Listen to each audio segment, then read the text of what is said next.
Got a black king glitter.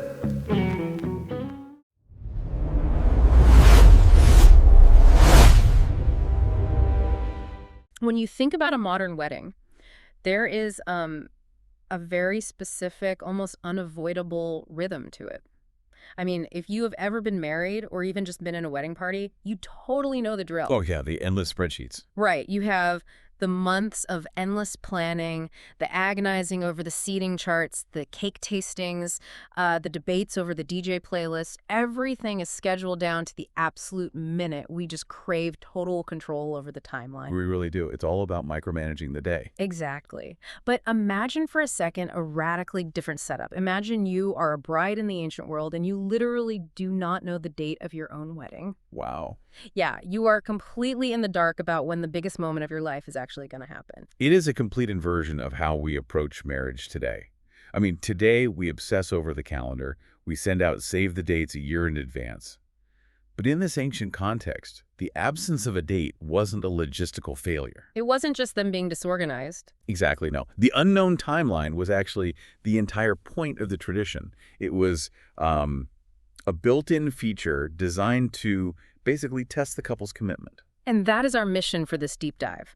We are taking a single, incredibly detailed source document that breaks down the step-by-step rituals of the ancient Jewish marriage process. Right. Our goal is to uncover these ancient betrothal concepts, the mechanics of how this actually worked day to day. Because as we're going to see, this isn't just dry history. Oh, not at all. When you look at the structure of this ancient process, you realize it is the hidden blueprint for some of the most famous theological views and biblical parables that millions of people still read today. It's a really fascinating structural framework because once you understand the very specific legal and cultural steps these ancient couples went through, and crucially why they went through them suddenly, ancient texts that might have seemed confusing or, merely poetic become razor sharp and incredibly literal. Okay, let's unpack this by starting at the very beginning of the relationship. Before the couple even separates for this mysterious waiting period, they have to establish the foundation. The ground rules, yeah. Right. According to our source, the whole process kicks off with something called a ketubah. This translates to the betrothal or the absolute commitment. And it was generally the prospective bridegroom who took the initiative to travel to the bride's home and establish this marriage covenant. That's right. And establishing that covenant involved a very specific, tangible step, which was the payment of the mohar. The mohar. Yeah, the mohar was the negotiating price that the bridegroom had to pay to, well, in the language of the time, purchase his bride. Now, I have to pause and push back on this right away. A purchase price. I know, it sounds... Yeah, if you are listening to this today, that sounds like a transactional real estate deal. Like you are buying a piece of property or a farm animal. Looking through a modern lens, that feels incredibly commercial and, frankly, a bit dehumanizing. How did the ancient world actually view this? It's totally fair to have that reaction today. But what's fascinating here is the underlying economic and social mechanism of the ancient world. The mohar was not viewed as simple commerce. Okay, so what was it? Well, you have to remember, in an agrarian society, a daughter was a vital part of the family's labor force. She worked. She contributed heavily to the household's survival. So when she leaves to join a new family, her original family takes a real economic hit. Oh, I see. So it's compensation. Partially, yes. The mohar was meant to compensate the family, but more importantly, it proved that the young man had the resources to actually provide for her. It was a profound, legally binding covenant of value. By paying this price, the groom wasn't just acquiring an asset, he was establishing a strictly enforceable contract. That makes a lot more sense. Right, and from the moment that mohar was accepted and the ketubah was signed, the bride was considered sanctified. Sanctified meaning like whole... In that ancient cultural context, sanctified literally meant she was set apart. It wasn't just, calling dibs, it was a sacred boundary. From that very moment, she was considered exclusively for the bridegroom, legally shielded from any other suitors. And when the text says strictly enforceable, it really means it. Our source points out that this wasn't like a modern engagement. Not at all. Today, if things aren't working out, you give the ring back, you endure some awkward conversations, and you move on. But in this ancient culture, the betrothal carried the full legal weight of a marriage. The classic historical example referenced in the text is Joseph and Mary in the Gospel of Matthew, chapter 1. They were just espoused, meaning betrothed. They hadn't lived together. But when an issue arose with an unexpected pregnancy, Joseph didn't just break up with her. Right, he couldn't just walk away. He felt he had a massive legal and moral problem on his hands because he was fully legally committed. You see the exact same enforceable commitment referenced in the Book of Malachi. To break a betrothal in that culture required a formal legal divorce. I mean, you needed public proceedings and legal documentation, even though they hadn't even begun to live together yet. That is intense. The commitment was absolute. And to seal this ironclad relationship, they didn't just sign a piece of paper. The bride and groom would both drink wine together. That shared cup of wine was the physical, ritualistic sealing of the covenant. It's a powerful visual. They share the cup, the contract is sealed, they are legally bound, and then they immediately split up. Yeah, they go their separate ways. Which brings us to a phase of the process that is just mind-blowing to me. After sealing the deal, the bridegroom departs. He leaves his new bride and goes back to his father's house. And he isn't just going back to wait around or, hang out. He has a very specific labor-intensive task. Right. He goes back to his father's house to prepare a room addition. In the ancient Near East, families lived in multi-generational compounds called insulas. Insulas. Okay. Yeah. When a son got married, he didn't go buy a new house in the suburbs. He literally built a new room onto his father's existing compound. And in the ancient world, constructing and arranging for a sturdy, appropriate room addition, gathering stone, timber, plaster, that could take a significant amount of time, typically up to a year. Here's where it gets really interesting, though. The bridegroom is doing all this construction, sweating in the sun, building the walls, but he doesn't actually get to decide when it's finished. Nope. The source points out a crucial detail, which is that the bridegroom does not know when the house is considered complete. Only his father has the authority to declare the room finished and tell his son, okay, now you can go and get your bride. It really highlights the absolute cultural authority of the father, the patriarch, in the ancient household. But why? Why couldn't the son just say, looks good to me, I'm going to get my wife? Because the father managed the wealth and the resources of the entire extended family. He had to ensure that this new room was actually viable, that it was safe, and that the family estate could now support a new woman and future children.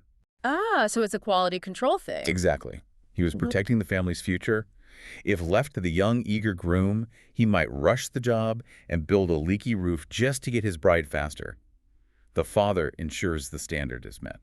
That makes practical sense, but I want to look at the psychological tax of this indeterminate interval, especially for the bride. Oh, it was huge. Right. Imagine being her.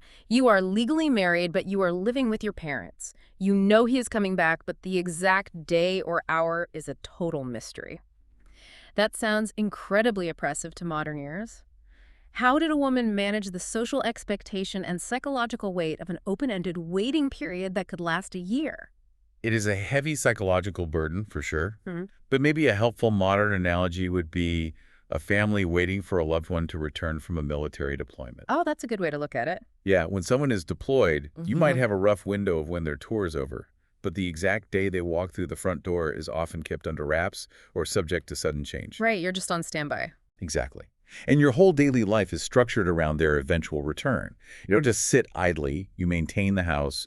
You prepare for the reunion. It's an act of waiting.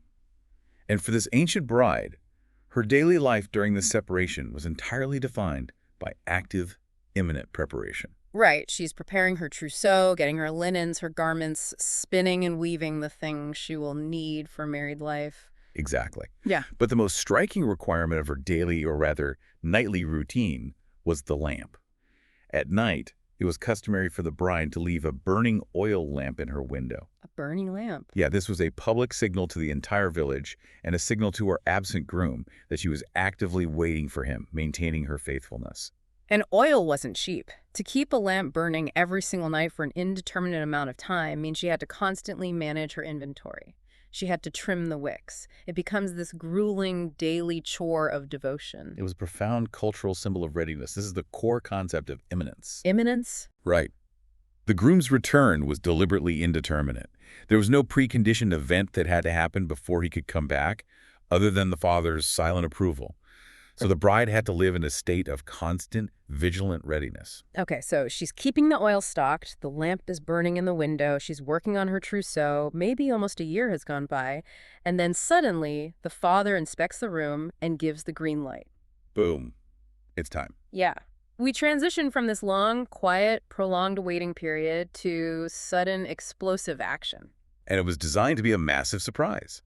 The sources note that this gathering didn't happen on a Tuesday afternoon. It typically happened at night, very often right at midnight. Midnight. Why on earth would you start a wedding procession at midnight? Again, it comes down to the realities of agrarian life. During the day, the entire village is working in the fields. You don't interrupt the harvest for a parade. That makes sense. But at night, the work is done, the air is cooler, and practically speaking, a procession with blazing torches looks spectacular in the pitch black. It maximizes the drama and the celebration. It must have been wild. The groom, his best man, and all his male attendants leave the father's house. They conduct a torchlight procession through the narrow, winding streets of the village to the home of the bride. And the source notes that this arrival is preceded by a loud shout. Yes, the shout. That shout was the warning. It was the signal for the bride to wake up and be prepared because her groom was finally here. So what does this mean for the poor bride sleeping at midnight?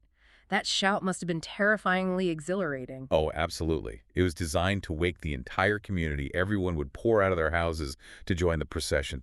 And if we connect this to the bigger picture, the long wait, the need for oil, the midnight surprise, the sudden shout, this perfectly clarifies one of the most famous stories in the Bible. Wait, which one? The parable of the 10 virgins in Matthew 25. Oh, that's the story where there are 10 women waiting for a bridegroom. Oh, Right. yes, exactly. In the story, 5 are wise and bring extra oil for their lamps, and 5 are foolish and run out of oil when the bridegroom is delayed. And then the midnight shout happens. Right. At midnight, there is a cry made to shout, "Behold, the bridegroom comes." The foolish ones miss the wedding because they have to go buy oil in the middle of the night. If you read that story today without understanding the cultural context, it just sounds like a minor lesson in poor planning, like forgetting your phone charger. Right, it feels a bit harsh to lock them out of a wedding just because they were a little disorganized. But in the context of the ancient marriage blueprint, they aren't just disorganized. They failed the ultimate cultural test of the betrothal. Oh, wow. The entire point of the indeterminate interval was to prove your active vigilance by keeping the lamp lit. By letting the oil run out, they were publicly signaling that they had given up on the groom's return. They failed the one task required of them during the waiting period. Wow. Let that sink in. Giving that story room to breathe changes everything. It grounds the parable in a high-stakes reality that every single person listening to it in the first century would have immediately felt in their bones. Completely. So, back to the process. The groom arrives with his torchlight procession. The bride is ready. What happens next? Well, the wedding proper begins, and it moves to something called the chuppah. Now, today, a chuppah is often just a small canopy or a beautiful archway made of flowers that a couple stands under during a Jewish wedding ceremony. But our source clarifies that originally the chuppah was a physical, separate bridal chamber. An actual room. Yes, it was a real room, likely the very room the groom had just spent a year building at his father's house. And prior to entering this chamber, the text notes the bride remained completely veiled so that no one could see her face. Then the bride and the groom enter the bridal chamber alone. All the groomsmen, the bridesmaids, the attendants, they all wait outside. There, in the privacy of that newly built chamber, they enter into physical union for the first time. They consummate the marriage. And this is the moment that finalizes the legal covenant they made a year earlier with that cup of wine. Once it's consummated, the groom comes out of the bridal chamber and announces it to the members of the wedding party waiting outside, which then kicks off the marriage supper. And this wasn't just like a catered dinner party for a few hours. This was a great feast that lasted exactly 7 days. 7 days. Yeah.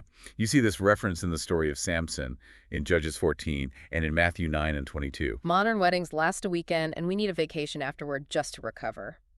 How did an ancient, resource-strapped agrarian village pull off a 7-day party?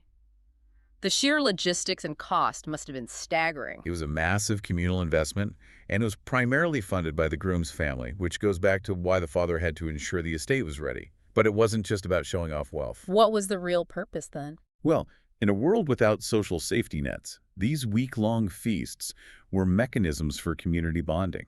It was a massive sharing of calories, wine, and joy that cemented the social contracts the entire village. That makes total sense. And at the very end of those 7 days of celebration, the final ritual takes place. The bride is finally unveiled. Everyone can see her face. Which is deeply symbolic. During the betrothal and the feast, she is veiled, representing her transition state. But the ultimate unveiling on the seventh day represents her complete, finalized integration into her new identity and her new patriarch's household. The marriage process is entirely complete. It is such a rigorous, intense, and deeply meaningful process. But, hearing you lay this entire timeline out, the purchase price, the shared wine, the groom leaving to prepare a place, the unknown return, the midnight shout, I am noticing a glaring pattern here. Oh, I think I know where you're going. Yeah, this is sounding eerily familiar to texts I have read in the New Testament. And that is the true revelation of analyzing this document. When you view these theological texts through the lens of this ancient marriage blueprint, you can see exactly how the original writers were borrowing from their own cultural institutions to explain their spiritual concepts. Because they lived it. Exactly. The writers of the New Testament were first-century Jewish men. They lived and breathed these customs. So when they wanted to explain the relationship between humanity and the divine, they used the exact idiom of the ancient Jewish marriage. Let's trace the parallels, because if you look at them side by side, they align perfectly. Step 1 in the marriage was the covenant and the mohar, the purchase price. The source points to 1 Corinthians 11.25, where the early church's new covenant is established. And the purchase price. According to 1 Corinthians 6.19 and 20, the purchase price for the church was the blood of Christ himself. And remember the sealing of that ancient ketubah. The bride and groom drank wine together to finalize the contract before he left. Okay, I have to stop you. So what does this all mean? Are you saying that when modern believers take communion today, they are essentially drinking the betrothal wine? They are recreating the ketubah. When you look at the text as literature, that is exactly the theological parallel being drawn. Communion is the commemoration of that betrothal covenant. The church, acting as the bride, is then set apart or sanctified, just as the ancient bride was exclusively reserved for her groom. That is a massive paradigm shift. Millions of people take communion every Sunday, and they might think of it as a somber ritual of remembrance, but in this ancient context, it's actually the signing of a marriage contract. It recontextualizes the entire act. Yeah. This raises an important question, though, about why it's so vital to study these historical frameworks, because without them, you miss the author's original intent. The source points to Ephesians 5 to highlight how explicitly the writers use this metaphor. In that passage, the Apostle Paul is giving standard instructions about husbands and wives. He quotes Genesis, the famous line, "For this cause shall a man leave his mother and his father and cleave to his wife, the two shall be one flesh." Yeah, very famous verse. You're reading it thinking it's just marital advice, but then Paul throws a total curveball. Right after quoting that, he says, "But I speak of Christ and the church." He is outright telling the reader, I'm using the marriage model to explain theology, which then extends to the current state of things right now. In this theological model, where is the bridegroom currently? He is left for the Father's house. Just like the ancient groom went back to his father's house to prepare a room addition.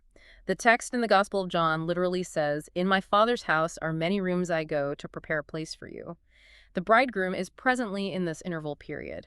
He is away, building the addition. Exactly. And eventually, just like the ancient tradition, an escort will accompany him upon his sudden return to gather his bride. If you are listening to this and wondering why this ancient history matters, this is why. The entire timeline of Christian eschatology, the covenant, the current era of waiting, the anticipation of a sudden return, is perfectly mapped onto the standard Jewish wedding practices of the first century. The theology wasn't pulled out of thin air. It was borrowed directly from the most intimate, legally binding, and celebratory cultural institution they had. It completely changes how you read these texts. When you understand this ancient blueprint, it transforms what can sometimes feel like dry historical or theological texts into a vibrant, high-stakes story of commitment, waiting, and joyous reunion. It really brings it to life. It proves that context is everything when you are trying to be truly well-informed. You aren't just reading about random ancient rules. You are reading a highly choreographed drama that explains the worldview of billions of people today. Which leaves us with a compelling thought to consider. If we map our current reality onto this ancient blueprint, we are all basically living in the indeterminate interval. Oh, that's a deep... Yeah. The ancient bride's primary task during her separation was to actively prepare her trousseau and, most importantly, maintain the expensive oil in her lamp for a sudden, unexpected midnight return. It wasn't passive waiting, it was active, daily vigilance. So whether you view this through a theological lens or simply as a metaphor for being prepared for life's ultimate moments, what is the modern equivalent of that vigilant preparation for humanity today? How do we keep our own lamps burning, maintaining our focus and readiness in an age of endless distraction while we wait in our own indeterminate interval? Thanks for joining us on this hour on the Archive Hour. Join us on our next hour as we bring you more adventures from the Bible.